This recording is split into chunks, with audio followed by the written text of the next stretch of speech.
আসসালামু আলাইকুম ও রহমতুল্লাহি ও বারাকাতুহু। আমার প্রাণের প্রিয় ভাই বোনেরা, আশা করি সকলে আল্লাহর রহমতে খুব ভালো আছেন। আজকে আমি যে ব্যাপারটা নিয়ে কথা বলতে চাচ্ছি সেটা হচ্ছে আমাদের মুসলিম সমাজে ভিক্ষাবৃত্তিটা এত পরিমাণে কি কারণে বেড়ে গেল।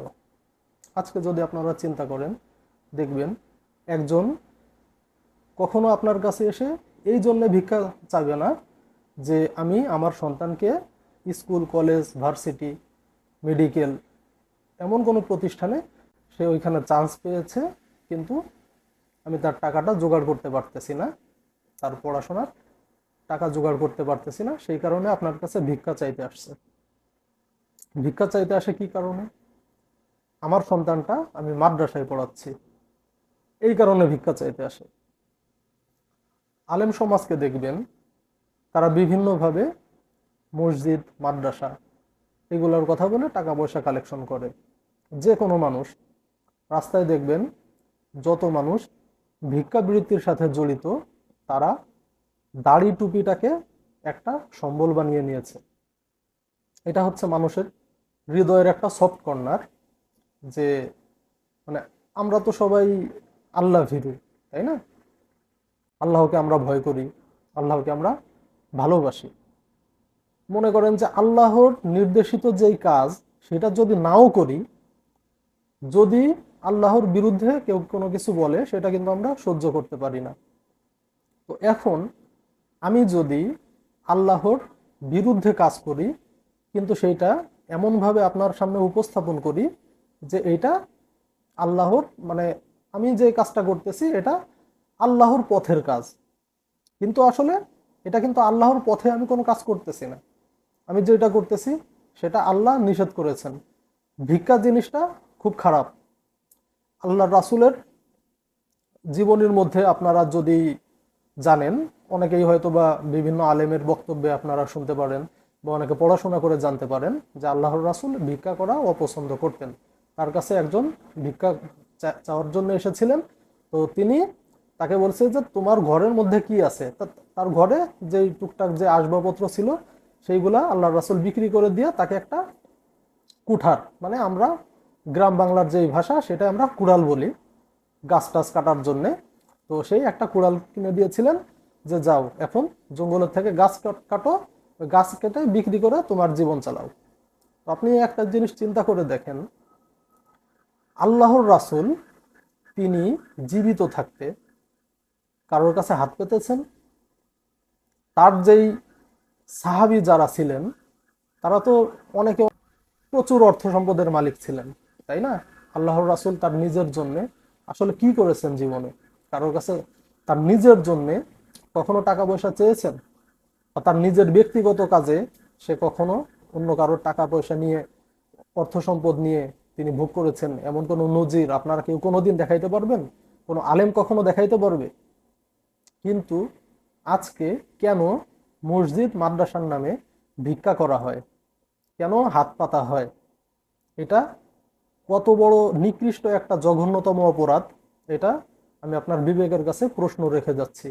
আশা করি কমেন্ট বক্সে জানাবেন। তো আমরা কি চাইলে এই ভিক্ষাবৃত্তি থেকে বেরিয়ে আসতে পারি না? আলেম সমাজ যদি ইচ্ছা করে, তাহলে কি তারা এই ভিক্ষাবৃত্তি থেকে বেরিয়ে আসতে পারে না? অবশ্যই পারে। তারা যদি ইচ্ছা করে এই বাংলাদেশে অন্তত পক্ষে তারা শক্তিশালী একটা অর্থনৈতিক একটা সমাজ প্রতিষ্ঠা করতে পারে। আজকে এমনটা হওয়া উচিত ছিল যে প্রতিটা মসজিদ এক একটা ফান্ড থাকবে। মানে কেমন ফান্ড? এটা মসজিদের উন্নয়নের যে ফান্ড শুধুমাত্র সেইটা না, ওই মসজিদটা যে এলাকায় অবস্থিত সেই এলাকার যে হতদরিদ্র মানুষজন আছে তাদের যখন অর্থনৈতিক কোনো সমস্যার মধ্যে পড়বে তখন তারা এসে মসজিদের ইমামের কাছে হাত পাতবে। অথচ সেই ইমামের নির্ভরশীল হইতে হয় ওই যে যে অসহায় যে মানুষটা, তার বাড়িতে একবেলা খাওয়ার জন্য মাসের মধ্যে। কেন? এটা কতটা ইসলামের জন্য, আপনি যদি প্রকৃত ইমানদার হয়ে থাকেন এটা আপনার জন্য কতটা কষ্টদায়ক আপনি একটু উপলব্ধি করেন। আর যদি আপনি ইসলামকে ভালোবেসে না থাকেন, ইসলামের সঠিক যে জ্ঞান সেটা যদি আপনি অর্জন করে না থাকেন, তাহলে তো যা খুশি তাই করতে পারবেন। আজকে তো মসজিদেও তো অহরহ অপকর্ম হচ্ছে, তাই না? মসজিদের ইমাম মুয়াজ্জিন তারাও সুদের সাথে জড়িত, এরকম বহুত কিছু ঘটতেছে। এগুলো অস্বাভাবিক কোনো কিছু না। তো যাই হোক, তারা অর্থনৈতিক একটা সমাজ কিভাবে প্রতিষ্ঠা করতে পারত। আলেমদের যে সমস্ত সংগঠন আছে, আপনারা দেখেন আলেমদের কি কম সংগঠন আছে? বিভিন্ন ঘরানার আলেমের বিভিন্ন সংগঠন আছে। আজকে আলেমে আলেমে যে সমস্ত ঝাইঝামেলাগুলা আমরা চোখে দেখতেছি, এটা আসলে একটা মাত্র কারণে এত কিছু ঘটতেছে। কারণটা হলো কি, আল্লাহর রাসূল বিদায় হজের ভাষণে একটা কথা 3বার করে সাহাবীদের কাছে থেকে সাক্ষী নিয়েছিলেন, সেটা হলো, আমি কি আল্লাহর দিন তোমাদের কাছে পৌঁছাইতে পেরেছি কিনা, এই ব্যাপারে যদি আল্লাহ তোমাদেরকে জিজ্ঞাসা করে তাহলে তোমরা কি সাক্ষী দিবা। তা সকলে উত্তর দিয়েছিলেন যে হ্যাঁ, আপনি পেরেছেন। তো আপনারা দেখেন তো, কোনো মাদ্রাসায় যারা আলেম হয়ে বের হচ্ছে, একেবারে সর্বশেষ দিন যিনি শিক্ষক, যিনি বড় আলেম, যিনি মুহাদ্দিস, তিনি কি তার যে স্টুডেন্ট তাদের কাছে থেকে এই সাক্ষ্যটা নিতে পারতেছে যে আমি আল্লাহর দিন তোমাদের মধ্যে পৌঁছাইতে পারছি কিনা? পারছে না। কিন্তু আসলে এই সাক্ষ্যটা নিতে পারতেছে না। তো আল্লাহর রাসূল সর্বশেষ কিন্তু তিনি এই সাক্ষ্যটাই নিয়েছিলেন। তো এই একটা মাত্র সাক্ষ্য যখন সকল আলেম নিতে পারবে, সকল মাদ্রাসার মুহাদ্দিস যারা আছেন তারা যখন নিতে পারবে, তখন আমাদের সমাজে এত ঝাইঝামেলা থাকবে না, আলেমদের মধ্যে এত যে ভেদাভেদ, এটা ইনশাল্লাহ থাকবে না। তো যাই হোক, অর্থনৈতিক যে ব্যাপারটা নিয়ে আলোচনা করতেছিলাম, আজকের মূল যে টপিক সেটা হচ্ছে, বর্তমানে আপনারা চামড়ার যে মূল্যটা দেখতেছেন, তো চামড়া, কিছু কিছু মানুষকে দেখতেছি যে চামড়া খাওয়া শুরু করেছে, অনেকে খাওয়ার জন্য উৎসাহিত করতেছে, কিভাবে খাওয়া যায় সেরকম প্রক্রিয়া দেখাচ্ছে, অনেকে আবার এটা বিভিন্ন মানে খুব ভালো স্বাদ, এই সেই হাবি জাবি, এরকম অনেক কিছুই আমরা দেখতেছি। কিন্তু একটা জিনিস শুধু চিন্তা করেন, বাংলাদেশের যারা আলেম আছে, যারা একেবারে নেতৃত্ব স্থানীয় যেই আলেমগুলা আছে, তারা যদি চেষ্টা করত চামড়া জাতীয় যে প্রোডাক্টগুলো আছে সেগুলা উৎপাদনের পিছনে যদি তারা কাজ করে, তাহলে দেখেন তো তারা অর্থনৈতিকভাবে কত বড় একটা অবস্থান তারা নিজেরা তৈরি করতে পারে। শুধুমাত্র এতটুকু আপনারা বিবেক দিয়ে চিন্তা করেন, বাংলাদেশে কুরবানি যে ঈদ, কুরবানি ঈদের সময় সকল মাদ্রাসাগুলা যে পোস্টারিংগুলা করে, লক্ষ লক্ষ মাদ্রাসায় কোটি কোটি টাকার পোস্টার ছাপানো হয়। এই যে যে কোটি টাকার পোস্টারগুলা করতেছে, শুধুমাত্র এই টাকাগুলা যদি ওনরা এক জায়গায় জড়ো করে, তাহলেও কয়েকটা মিল ফ্যাক্টরি ওনরা দিতে পারে।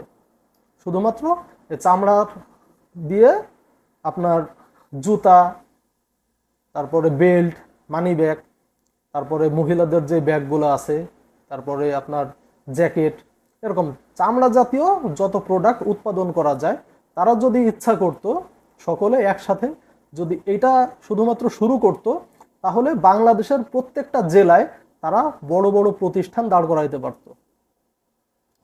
বিবেক দিয়ে একটু চিন্তা করে দেখেন, আমার এই কথাগুলো যদি কোনো আলেম, ভালো কোনো আলেম, যারা নেতৃত্ব স্থানীয় কোনো আলেম যদি শোনেন, আপনারা একটু চিন্তা করেন, আপনারা একটু আলোচনা করেন যে আসলে এখন অনেক কিছু আপনাদের করণীয় আছে।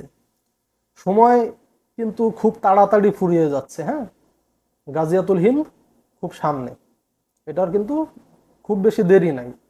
এখন যদি আপনারা ওই রফুল ইয়াদাইন, জোরে আমিন, এইগুলা নিয়ে যদি আপনারা আলোচনা করেন, একজন একজনের বিরুদ্ধে যদি ওয়াজ মাহফিলের ময়দানে যদি এইগুলো নিয়ে কথা বলেন, সেই রহস্যের পাত্র তৈরি করে ফেলতেছেন না ইসলামকে।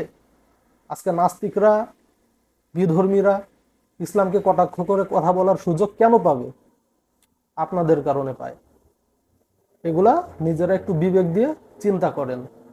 হয়তোবা আমার কথাগুলা কারোর কাছে ভালো লাগতে পারে, কারোর কাছে খারাপ লাগতে পারে। আপনারা আপনাদের যে মূল্যবান মতামত সেটা আমাকে অবশ্যই জানাবেন। আমি যদি কোনো ভুলের মধ্যে থাকি, অবশ্যই আমি নিজেকে শুধরানোর চেষ্টা করব ইনশাআল্লাহ। কিন্তু আমি ইসলামকে ভালোবাসি। আমি ইসলামের নামে এই যে যে ভিক্ষাবৃত্তি, এইটার কঠিন থেকে কঠিন বিপক্ষে। আমার ইসলাম সবচাইতে উঁচু, আমার ধর্ম সবচাইতে উঁচু স্থানে থাকবে, সবচাইতে উঁচু। যার উপরে অন্য কোনো কিছুর কোনো অবস্থান থাকবে না। যখন আপনারা এইভাবে চিন্তা করতে পারবেন, আর ভিক্ষার যে ব্যাপারটা, ইসলামের যে মর্যাদা, আসলে ভিক্ষা কি ইসলামের সাথে যায়? একটু চিন্তা করেন, একটু বিবেককে কাজে লাগান। হ্যাঁ, অনেক তো বয়স হয়েছে আপনাদের, তাই না? ইসলামের পক্ষে তো হাজার হাজার মাহফিল করছেন, কিন্তু বিবেকটাকে একটু কাজে লাগান। মাহফিলের ময়দানে যে টাকা পয়সা উঠানো, এগুলো আসলে জাস্ট একটা ইসলামকে মানে আপনারা হাসির একটা অবস্থান তৈরি করে দিয়েছেন। এগুলা বাদ দেন, আল্লাহর জন্য কাজ করেন, আল্লাহর সন্তুষ্টির জন্য কাজ করেন। ইনশাল্লাহ ইহকাল পরকাল সব জায়গায় নাজাত পাবেন ইনশাআল্লাহ। তো আজকের মতো বিদায় নিচ্ছি, আমার জন্য দোয়া করবেন। আসসালামু আলাইকুম ওয়া রাহমাতুল্লাহি ওয়া বারাকাতুহু।